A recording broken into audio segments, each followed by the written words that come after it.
সারা দেশে ৯,৫০০ কোটি টাকা নির্মাণ প্রকল্পের অধীনে ৫৬০টি মডেল মসজিদ ও ইসলামিক সাংস্কৃতিক কেন্দ্র স্থাপন করা হয়েছে।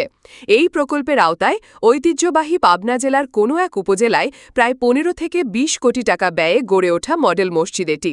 যদিও ৯,৫০০ কোটি টাকার মডেল মসজিদ নির্মাণ প্রকল্পে কমপক্ষে ৪,০০০ কোটি টাকা লোপাটের তথ্য পেয়েছে অন্তর্বর্তীকালীন সরকার। মসজিদের জন্য জায়গা অধিগ্রহণ, অবকাঠামো নির্মাণ ও অন্যান্য কেনাকাটায় এসব দুর্নীতি হয়েছে বলে জানা যায়। সে বিষয়ে আমরা কিছু বলতে চাচ্ছি না।